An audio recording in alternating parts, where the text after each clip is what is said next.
south of the airport and from the metropolitan area of Austin in Texas, just next to a little place called Waterloo, actually. Don't even do the other thing, really. It is 3.4 miles around, 20 corners, been resurfaced a couple of times since the first time that IMSA came here back down through the years, and also in fact even since we were here last year for Formula One. But that means that we have got a slightly different challenge for us. Shay Adam alongside me in the booth. Hello Shay, how you doing? Hello, John. Really excited for this weekend. We've already officially crowned one of our champions. Well, unless he runs someone over in the paddock with a golf cart, Luke Hartog will be the 2024 Porsche Carrera Cup North America champion. But we have two other categories where the battling is tight and fierce. Alan Metney came into this race weekend. He's the hometown hero with a slight advantage. It was 11 points over second in the championship. After getting pole position, he's knocked it up. It's now 12 over Efren Castro, race winner both times out last week at Michelin Raceway Road Atlanta.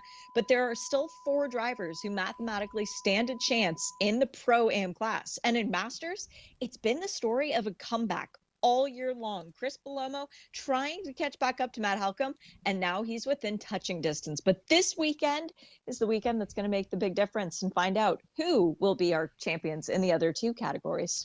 That's a very good point that you have here. We'll talk about the new surface. I was here as well, about 4 weeks ago, if that, for the World Endurance Championship. Drivers had a lot to say about the new surface, the darker areas on the track that you'll see and we'll talk about, certainly up the start-finish straight, up Big Red, up the hill to turn one.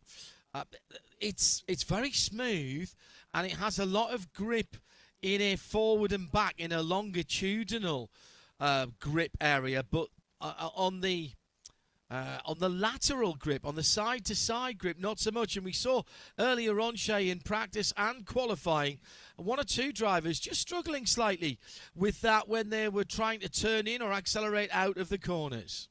Yeah, it caught Angel Benitez out at one point in time. He went for a spin at the exit of turn number one. But the other thing that we always focus on when we come to this track, John, the curbs. They have been quite large since we first came here. What would that have been? Back in 2013, I think it was, with the American Le Mans Series. The curbs are big, and if you go over them, they can create damage. Earlier in qualifying, we had the number 98, which is the PT Autosport with JDX Racing entry with radiator damage. We don't know if that came from striking a curb, but when I talked to the team earlier, they said it just ruptured. And well, race car parts don't typically just rupture unless they have a little bit of help. So True. We need to respect the curbs and to not take too much out of the Yokohama tires early on. Fantastic crowd on hand, getting who've stayed on after the Formula One sprint race that we had earlier on. No spoilers there if you don't know what happened. Let me run you down the grid. It's a magnificent 36 car entry here at the Circuit of the Americas. And on the back, on row 18, it's Tom Balamis for ACI Motorsports and Javier Ripoll in the Pro-Am class for Momentop FMS Motorsport by RGB Motorsport. Geordie Miller for MGM and Kelly Moss's John Getz, who's still got an outside chance of the Masters Championship as he moves into the final two rounds in P33. Aaron Motorsports, Josh Connolly for Pro-Am, and Josh Gilliland, new to the series from the Porsche Sprint Cup and also some Porsche Cars America, Porsche Club America Racing, John, is new into the championship. Welcome along, we should say, in the Masters category. Todd Parriott and Matt Holcomb are on row 15 in the Kelly Moss and ACI cars. JDX's Joel Johnson in the Masters has Peter Atwater and Top Racing for company on P27. Ahead of them, it is Joel Johnson for JD. It is Jordan Wallace for Kelly Moss and Moise Oretsky for Baby Bull Racing. GMG Racing have Kyle Washington back with them in P24 on the outside of row 12. On the inside, Scott Blind for Ruckus Racing. Jeff Mosing for Top Performance and Chris Balomo for Kelly Moss are on row number 11. Top 10 rows of the grid, James Sofranas for GMG Racing and Efren Castro for Kelly Moss. Jake Pedersen and Marco Cirone. Marco Cirone on the inside of row number 9 is our pole sitter for Pro-Am. Madeline Stewart for JDX in the outside position of row number 8 with Angel Benitez on the inside. Then it's Thomas Kiefer, another debutant in the series. Hello, Thomas. Welcome along. And Sabra Cook for Era Motorsport. She'll be looking to go forward from there. Colin Comiskey for Top Racing Performance is on the outside of row 6 with Alan Metney in the number 99 Kelly Moss racing car for company. Then it's Michael McCann as we head into the top 10 for Kelly Moss Racing. He's got the number 8 car alongside the number 4 JDX car of Elias de la Torre.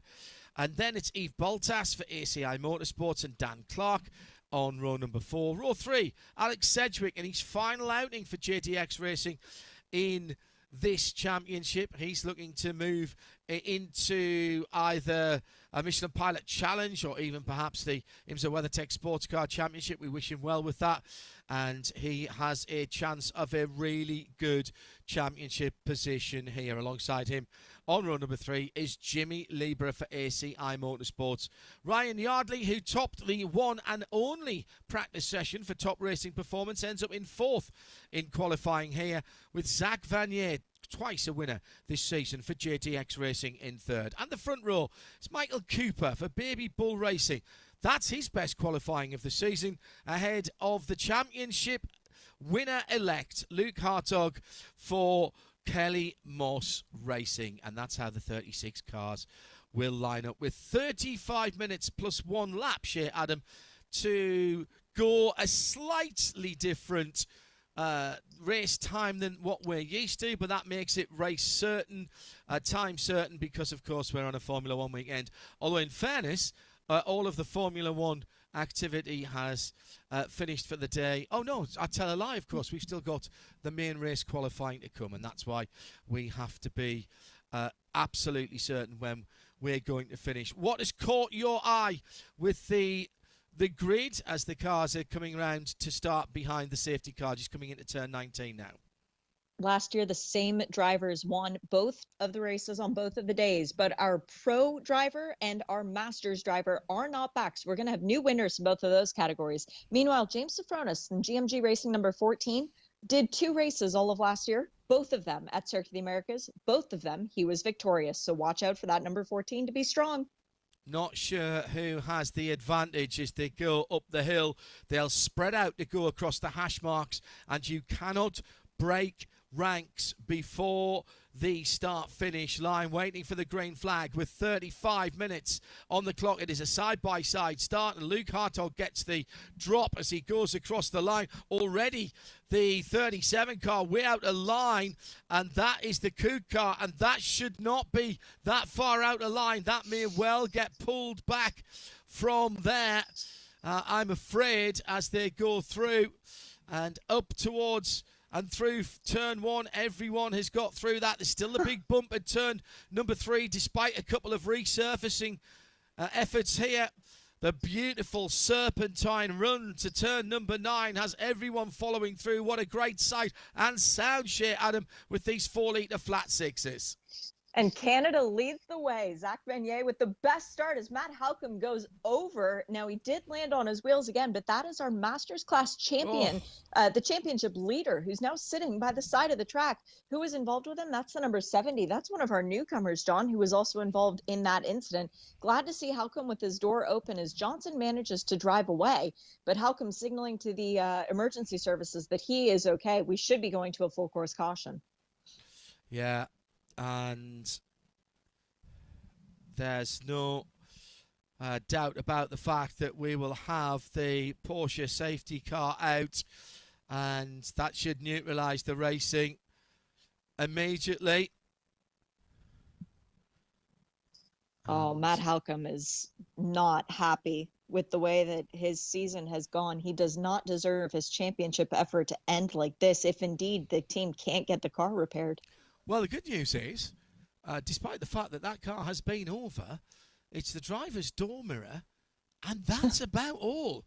I can't even see a dent in the roof of that GT3 Cup car. As they came through, I was just congratulating the guys. So it was so it was a sideways. All right, it didn't go all the way over. He went onto his driver's door and then back. So that was the number 70 red and white machine that went sideways. May have had a little help. That's the Johnson cars, the Rainmaker machine. Apologies that you're not hearing any of the car noise at the moment. That's beyond our control. And we'll speak to F1 TV about that and see if we can get that sorted. Beautiful bit of avoidance from right at the back of the field, where we had, I think that was that the 74 car going through there? Yes. Which was the Conley car. Yes, it was. That could have been much worse, yeah, in so many different ways. It could have been utter disaster. And the fact that the car landed on all four of its Yokohama tires and hopefully, as you said, just a door mirror. I mean, the crew will, of course, crawl over this thing and make sure that it is good to go. But hopefully they can get it ready to go tomorrow. I'm going to have to do some arithmetic now to try and figure out, with the last place finish, how many points is Matt Halcombe going to walk away from today with? That's a very good point. He is scored as last at the moment. It was a pretty clean start, as we mentioned. The yellow and... Yeah. Go ahead, Chair.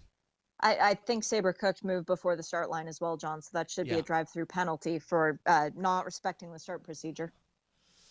Well, there was almost another big incident just before we saw the accident that's brought out the yellow, because John Gilliland, new driver to the series from Porsche Club of America and Porsche Sprint Cup, very, very sideways, but used the runoff area to his advantage in the number 80 Porsche.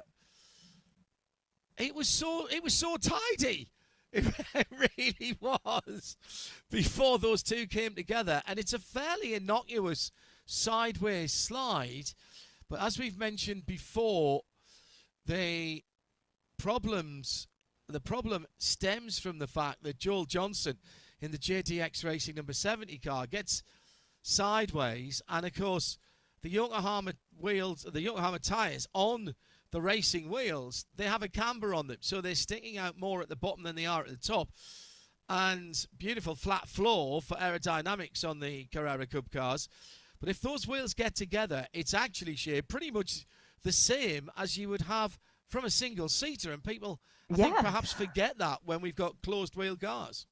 Oh, for sure. And it can be one of those things that it's just the wheels touching at precisely the wrong angle that sends all of this into slight chaos. Doing a very quick bit of arithmetic. If Matt Halcombe is scored with an 11th place finish, which would mean that nobody else gets thrown out in post-race tech or whatnot, that gives him 5 points on today. If perhaps Chris Paloma were to go on and win the race, he earns 20 points. If he were to take the point for fast lap, that would be a 21-point swing. And coming into today, the gap was only 32. So that does liven the championship up even more. With one race to come tomorrow morning. Correct. Yeah. Prior to the Formula One action. This is the final IMSA sanctioned race action of the year. And lovely to have your company from wherever you are. All of you tuning in, either on the video stream on imsaradio.com and the YouTube feeds. And again, apologies for no sound from trackside. That's beyond our control this weekend, and beyond the control of NASCAR Productions up in Concord. That's not coming to your broadcast, I'm afraid, from Formula One TV.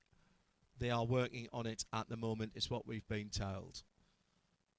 And we'll try and get that back to you as quickly as possible. Meantime, Shea, at the front of the field, Zach Vanier took the, whilst we were looking at what was going on behind, before the yellow came out and the safety car was deployed, Zach Vanier, looking for his third win of the season, took the lead of the race over Luke Hartog, who was on pole. Zach had an amazing start. He was the only car to keep it within track limits on the exit of turn one. Luke Hartog and Michael Cooper both went very, very wide. They were the front row, yep. They were the front row, and Zach Vanier went, "Oh, perfect. Thanks, guys," and snuck on through. A beautiful start by the Canadian to do this 2 weeks in a row. Because remember, he did this at the start of race one at Road Atlanta last week, too. So clearly, Zach Vanier has, in his first season of this level of competition, he's really started to figure it out toward the end of the season. And you mentioned the two wins that he's previously got, the one last weekend. But the first win he ever got was at the Miami Grand Prix. And that weekend, his other race finish was second. So maybe it's these high stakes, high pressure, bigger audience weekends that Zach Vanier decides to just turn it up that little extra bit. So the trackside recovery have done their job in getting at least one of the two cars, with Chris Palomo's car already on the back of the flatbed. And we're just waiting for Joel Johnson in the Masters class for JDX Racing, the red and white car that was involved there. Now, what I don't know is how he got sideways, because we were looking so much on what happened, whether Joel had a little tap from behind or whether he lost it on the bump at turn 3. We mentioned all we mentioned all of the resurfacing, and there's been a lot of it. Some of the all of the track has been resurfaced in the last couple of years, but some of it has been resurfaced again, like the piece of the track that the cars are on at the moment, which is down the back straight into turn 12. Now, that said, it's already rippling up again, and you can see, if you look carefully, that you can see the tyre marks. You can see the rubber is dark light, dark light, dark light. That tells you that there are very slight rippling. The MotoGP guys a few years ago were complaining about micro creases in the tarmac at that point. This comes from relatively heavy and high downforce vehicles like the WEC cars in the years past, back again this year, of course, a month or so ago, and Formula One cars. High downforce, high weight cars, they actually pull up the surface and move them along as if you were running your hand down the top sheet of your bed. It was ground down, and then it was resurfaced, and then it's been resurfaced again. And for the most part, the circuit is pretty smooth. But at turn 3, there's still quite a big bump, and that can unsettle cars. Safety cars off the track, as are all of the top 10, 12, 14 cars, as they go way wide at turn 20. The green flag with 25 minutes still to go is back in the air, and we are racing, and Zach Vanier heads up the hill to turn into the left-hander at turn 1. There used to be a bollard on the apex of turn 1. But that hasn't been there for a few years. It just used to get knocked out on lap 1 or 2 anyway. But that was a big help, because you can't see the apex of turn 1 as you come up the hill, and you've got to sort of diamond that corner in and make a first turn as it flattens out. So the banking and the uphill version helps you with your braking, and then it's just as you turn in, you need all that lateral grip. It all straightens out again. Down through turn 9, over the top of the brow, and down through turns 10 to turns 11. Zach Vanier in the black and white JDX racing car turns left-handed. I'm afraid the number 80, and this is one of the newcomers to our series, John Gilliland, That car, I think, was facing in the wrong direction. He may have been spun around there.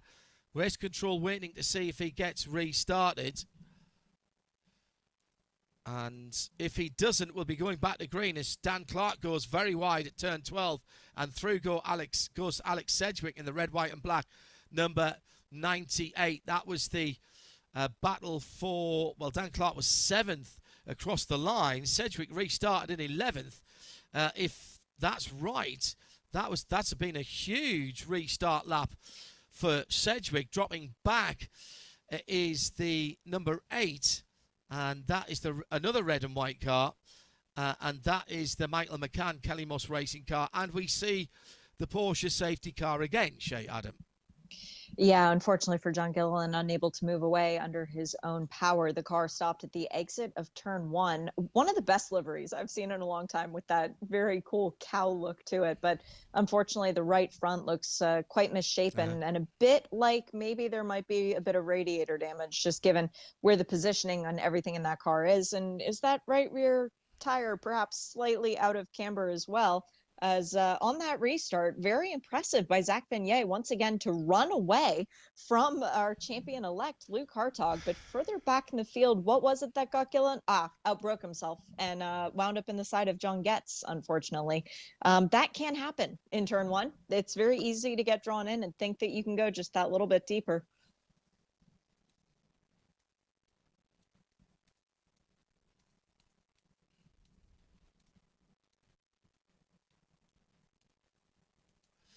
Yeah, not happy. Not happy at all. So, just going back to the... You mentioned Sedgwick there, John, yeah. and I'd just like to point this out because he did start 6th, so he must have been caught up in the kerfuffle off the start to get dropped back to 11th. So Alex Sedgwick driving not with a bit of a vendetta, but just trying to prove some unfinished business with this weekend and get some more wins for the season. Has 2nd in the championship right now. He's got a 5-point advantage over Ryan Yardley, but Yardley has been very strong at Circuit Americas. Last year, it was the site of his first 2nd place finish. So if there's a weekend where you need to show up and make sure you get more points than the guy behind you, it's now. And Sedgwick clearly knows that. So we're back for the 2nd time behind the safety car. Zach Vanier. Zach Vanier be quite happy, I think, to see the Carrera White Porsche lead him around for the next 21 minutes. Look, a win's a win. It's like what we had last week, John, when we had 2 cars off at turn 10 at Michelin Raceway Road Atlanta, and Zach Vanier was clearly on the radio going, there's too much oil down, it's not safe, we need to just be behind the safety car for the next half an hour. And for Zach Vanier, there is no better feeling than standing on a Formula One podium and hearing your national anthem play out, in this case, O Canada. He got to do that the last time we raced on an F1 weekend in the US, and he very much wants to replicate that. 3 times this season, so for 6 races, the Porsche Carrera Cup North America has been on the Formula One weekends. And I can tell you, it doesn't matter what sort of racing driver you are. Talking to the WEC guys, a month ago or thereabouts, who they don't get to stand on the Formula One podium here. They do their podium interviews on the ground floor, and then they get to go upstairs. So it's a little bit different, but at least they do still get to go up there. It is very emotional, and it's something very different.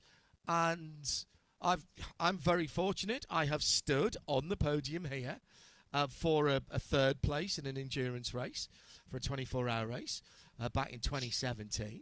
And I never thought I would get to stand on a Formula One podium. And it was, it's something very special. And that, look, I drive once in the blue moon. Even for these guys who are driving more often through the season, this is something very special and not something just to be, it's just another podium. No, it really isn't.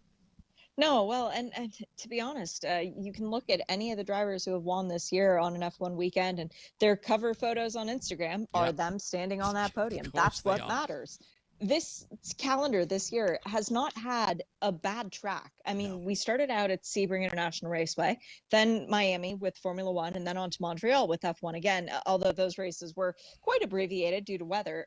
Watkins Glen in upstate New York, Road America, Indianapolis Motor Speedway, last weekend at Michelin Raceway Road Atlanta. There's not a single one of those tracks that you think, yeah, it's okay that I won there. No, you earn a win at all of them. Yeah. Absolutely right. Well, you earn a win in this championship because the Yeah. cars, of course, we possibly should have mentioned this already, but the cars, of course, are all identical. The three different categories we have here are based on the driver's age and ability, and whilst the, shall we say, more age experienced drivers, experienced in life, they're going to ask to be upgraded to the next calendar. The younger drivers in the pro class cannot be asked to go down over. So if you want to go and race with people who are a little bit younger than you, that's absolutely acceptable, Shay. Yeah, and our perfect example of this is Mr. Jeff Mosing, who Indeed. all of his buddies race in Pro-Am, and even though he technically should be in the Masters class, he said, no, I want to race against my friends. I want to spray champagne at them, stand on the same podium. And that's Yeah. exactly what Jeff is aiming to do. He's a local to Austin as well. So for him, there's a bit of an advantage getting to sleep in your own bed. Alan Menny with the same benefit. And these are two guys who are out here to have a bunch of fun. That's exactly what we see week in and week out for the Masters and the Pro-Am. Yeah, it's serious. And it is really hard fought competition. But at the end of the day, it's about spending your money well. And what better way is there to spend your money by driving a Porsche on a racetrack, and especially on an F1 weekend? I absolutely agree.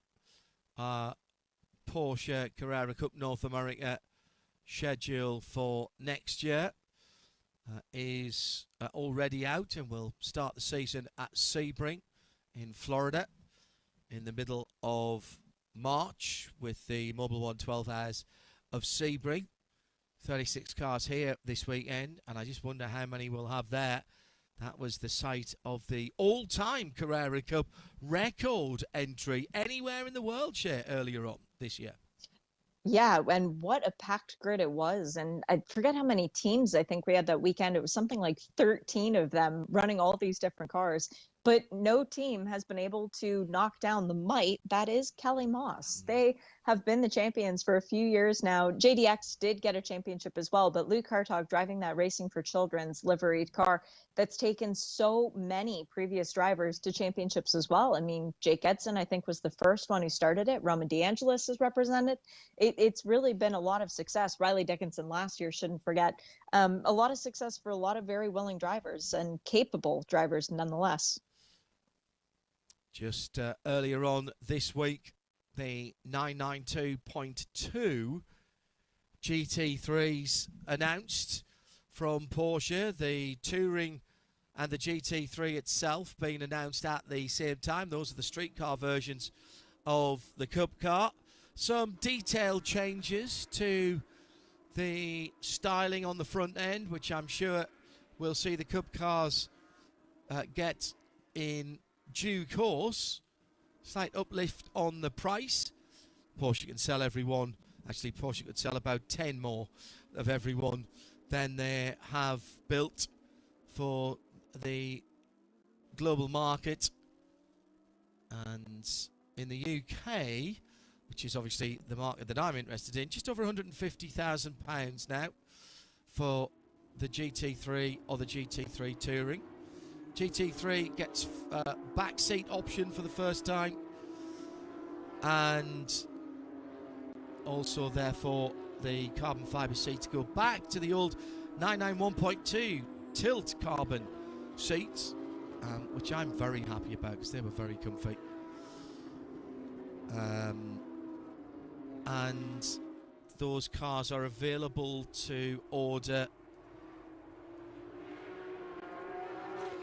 from the end of this year, if you have the wherewithal and the,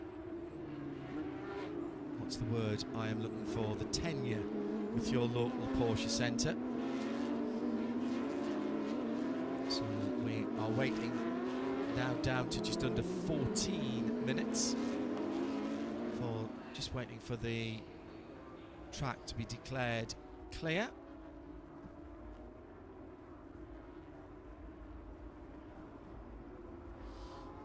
And the safety car lights has gone out as the all-white IMSA safety car comes halfway down the back straight and accelerates away.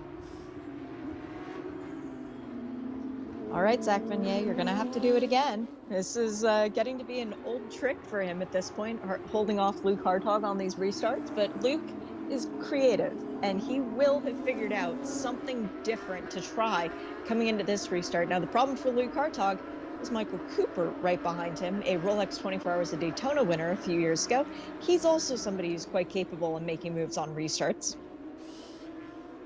So about to go back to green flag racing, and therefore we are ready for the green flag. Let's hope that we get a little bit of racing here. As I said before, it will bother the leader not at all.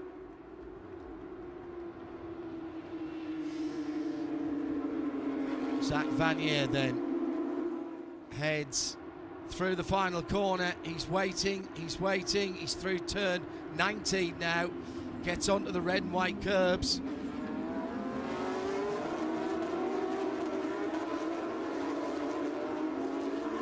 Now puts the right foot down and heads up the start-finish line.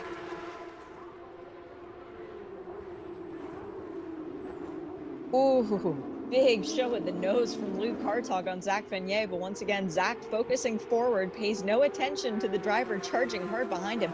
And Jimmy Libra under severe pressure from Ryan Yardley. I mentioned Yardley being good at Circuit of the Americas, not able to fend him off though as Yardley goes through. The Kiwi is up another position.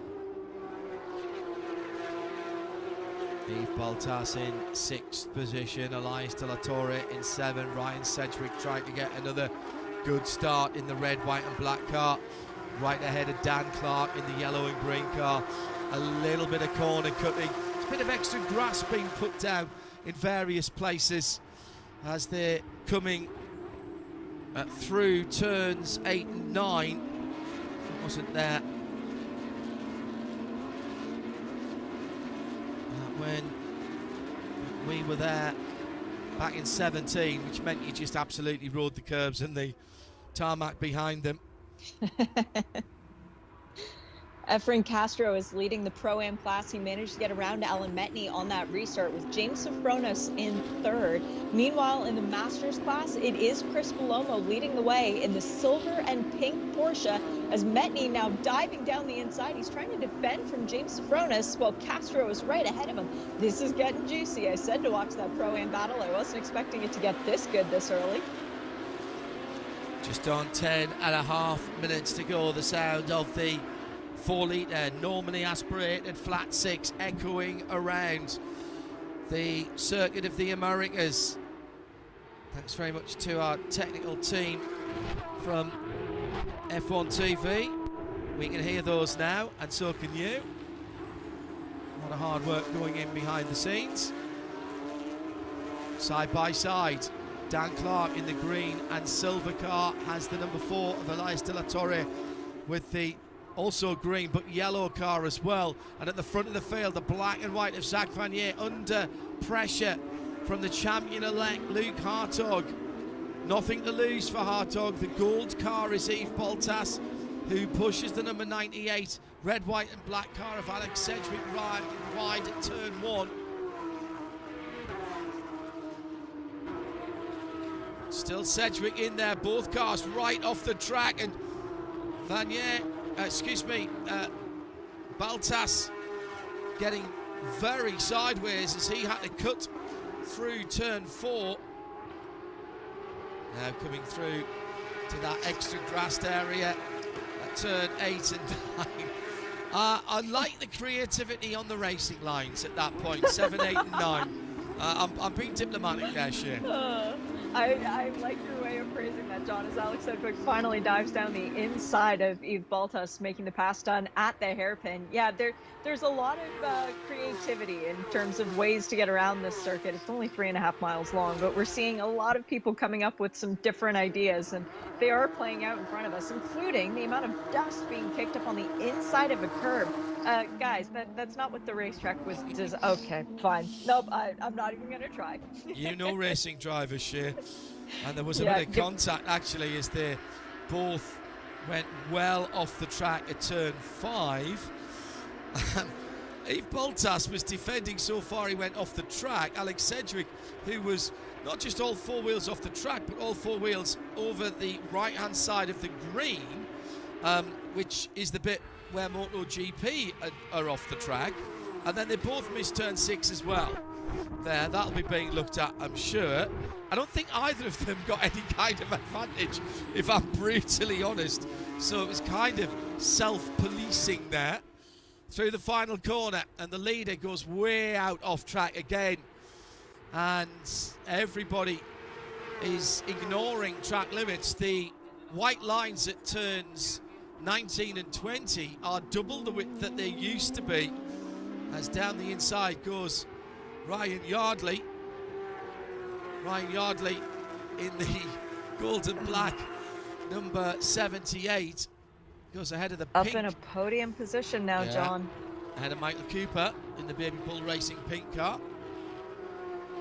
Yeah, Ryan Yardley just seems to have some kind of relationship with this track where he gets that confidence boost coming into it. Maybe he's spent more time on it on the sim than some of the other tracks, or maybe it's just one that captured his heart early on. But last year, 7th in the championship, this weekend was his breakthrough. This was when he first got to the podium. And Yardley, who's had a handful of podiums this year, about half the races actually, he's wound up on the podium. He's looking at a possibility of finishing 2nd in the championship. Unfortunately, the guy he's chasing is currently, 2 spots behind him and not allowing that gap to close very much. But Yardley's doing everything in his power. It's really impressive. Zach Vanier at the front of the field, looking to add to his 2 victories this 2024 Porsche Carrera Cup North America season. Yokohama tyres have not had that much work to do here with 2 extended safety car periods, so there'll be plenty of performance. I expect to see people improving their times, more track cutting further back down the field. That is right on the ragged edge. A number of drivers, and oh my goodness me, this is a disaster then for Peter the 30. Atwater and Todd Perriott. Todd Perriott and Peter Atwater battling for 27th and 28th. It's around the far side of the corner and the circuit rather. Peter Atwater in the number 12 car has gone around. There's damage to the front there. That's at turn 15. And it's that tight hairpin where you come through 14, you aim it at the gap in the fence. That leaves a big gap down the inside. We're still green at the moment with 5.5 still to go. And Sedgwick is having a look at Jimmy Libra in the red, white and blue car as they pile down the hill. What happened at the far side of the circuit? In fact, I apologise, it was in turn 12, not in turn 15. The end of the back straight, and yeah, well, we've all done that. Ran into somebody there. And unfortunately for Peter Atwater, he's a regular in one of our other series, John. He's perhaps not used to driving cars with so much power and such great braking capability as we get with these Porsches, and maybe that just caught him out as the safety car is rolling again. That should mean that we are going to finish behind that Porsche safety car, which means that I've got some arithmetic to do. Well, unless that car can be flat-toed, I was giggling a little bit earlier on that the safety team went there and went to the right-hand side of the car. Now, I would expect people to do that if they're in the UK, because that's where the driver would be.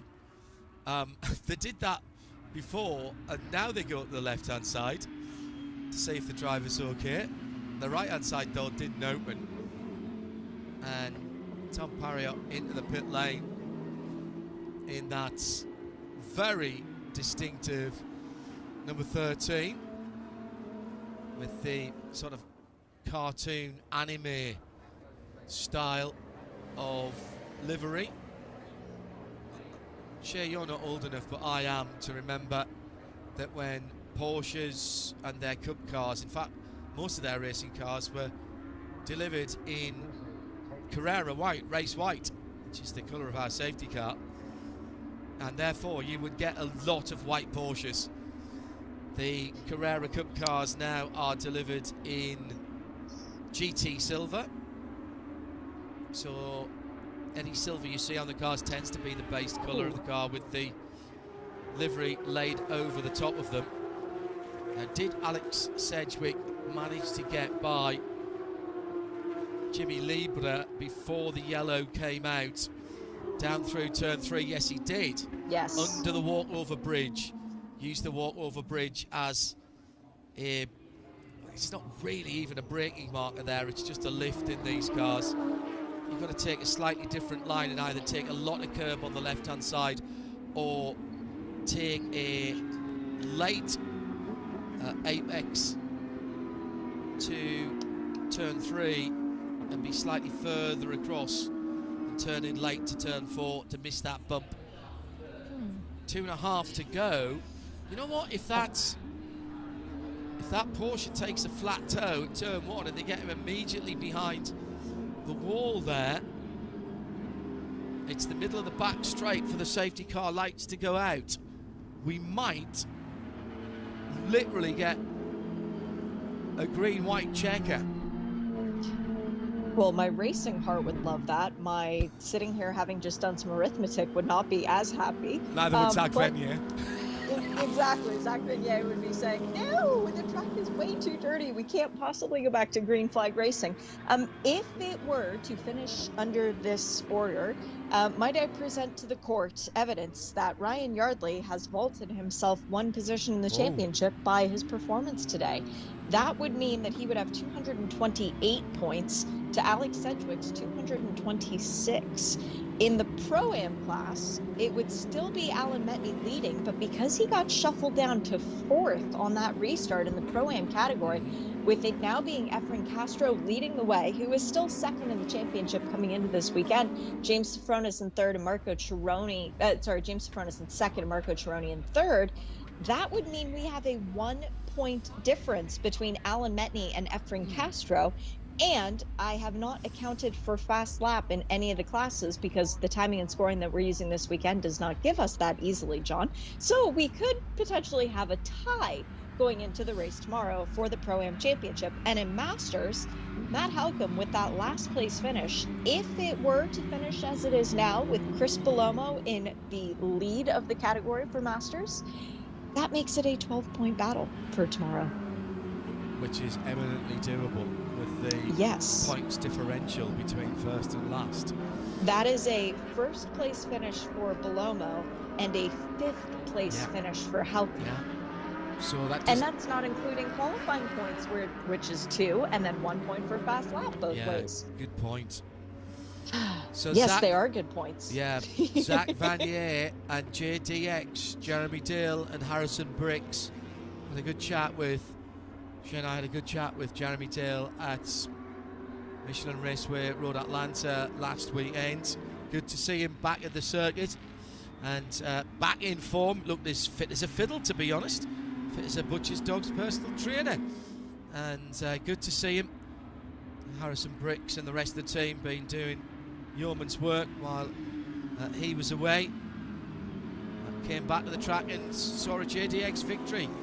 I presume he'll be getting invited back all the time. And the checkered flag's come out. Now that's interesting. So the checkered flag has come out at the end of this safety car lap. I was expecting one more lap as the time hadn't quite elapsed as they came across the line. So that will be Zach Vanier on the top step of the podium with a slow return lap to the paddock.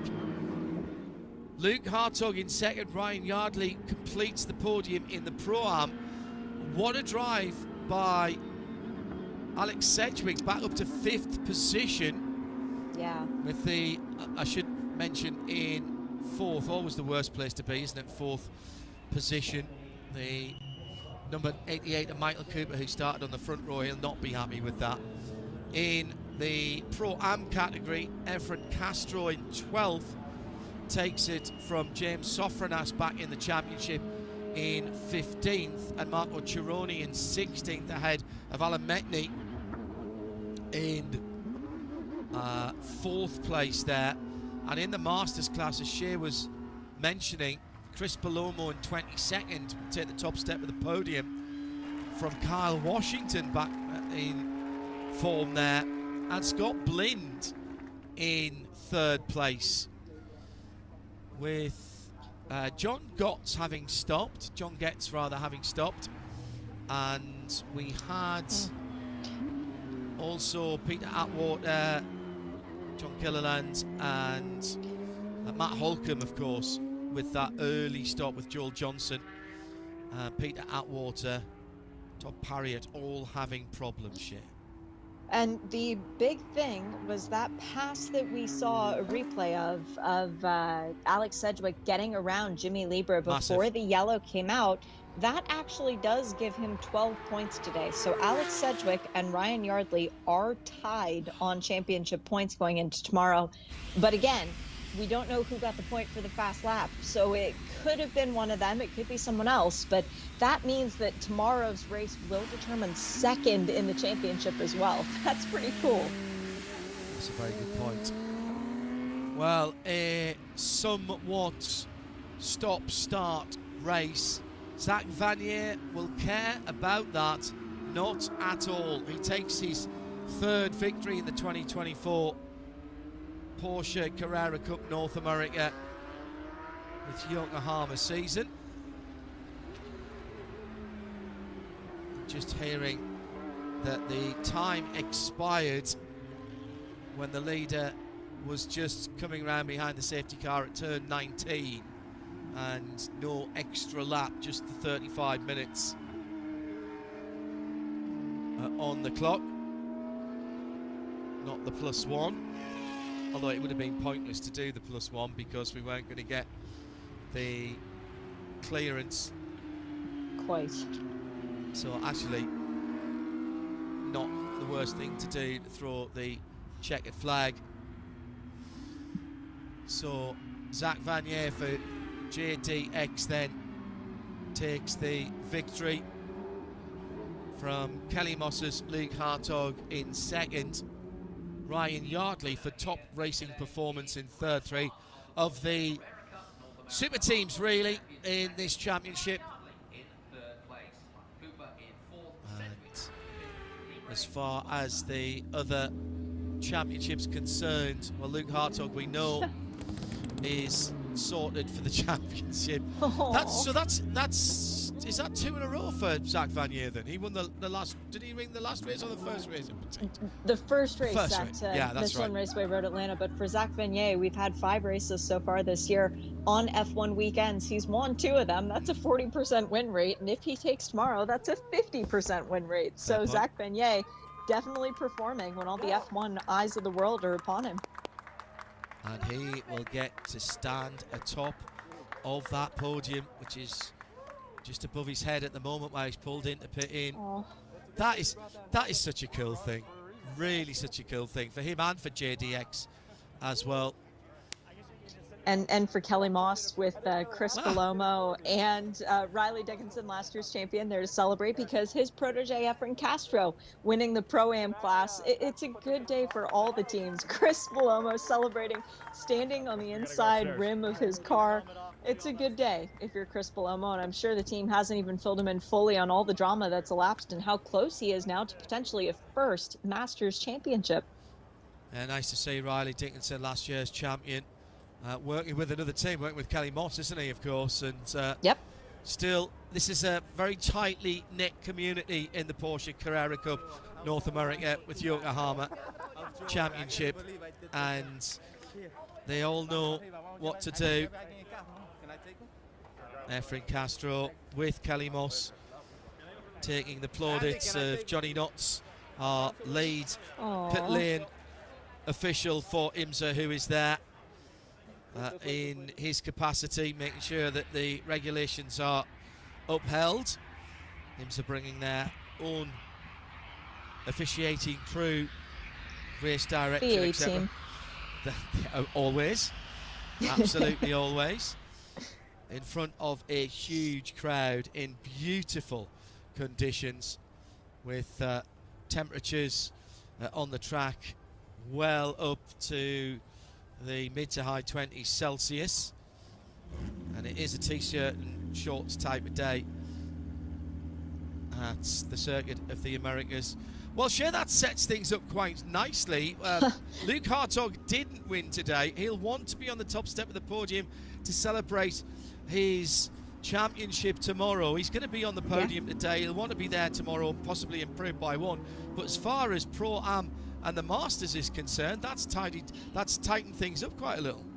And second in the championship for the pro category. Yeah. I mean, it really is going to be one of those days where I feel really badly for the people who care deeply about everyone involved in these championships, because it's going to be a very limited sleep and a very tense couple of hours while these races are taking place. The lead up, the build up, when we find out what the official starting grid is going to be for tomorrow's race. If anyone went faster in the race today, they better their position for the start of the race tomorrow. So there's a lot that needs to still be sorted out after this one. But for right now, the three gentlemen in that cool down room, they're enjoying it, and rightfully so. They're the three class winners. So Zach Vanier, along with Efren Castro and Chris Palomo, getting the full Formula One experience. Now the other question is, will Matt Holcomb's car, the Mystery Machine number 55, tangling with the red and white number 70, the Johnson car, will that be all right tomorrow? It was on the driver's side, it broke the back wing, and then it flipped back onto its wheels. Didn't go all the way over. And by the way, what a great piece of avoidance from that sort of taupe-coloured Josh Conley era motorsport car to get around the outside of a car that was completely out of control. Victoria Thomas down in the pit lane with the black and grey hat on. She is one of two principals of Kelly Moss. Riley Dickinson just and with the photo Andy. bomb, and yes, there's the other half of Kelly Moss as well down there, which is good news. That's a powerhouse. When you talk about powerhouse, that is a powerhouse. Paul Ryan is the man who's putting together all the season ending videos, which will be played out tomorrow evening at Porsche Austin for the Night of Champions. Let's have our winners then. Chris Palomo comes up for the Masters category. I like the fact that all three winners get on straight away onto the Formula One podium, and the voice of Bob Constantiouris, the voice of Formula One podia around the world, is what you can hear in the background. Efren Castro, and finally Zach Vanier. Chris's fourth win of the season, but his first time on this big stage. For Efren Castro, it is also his fourth win of the season, but his first came at Miami. And for Zach Vanier, win number 3, but win number 2 on an F1 weekend. And his national anthem for Canada.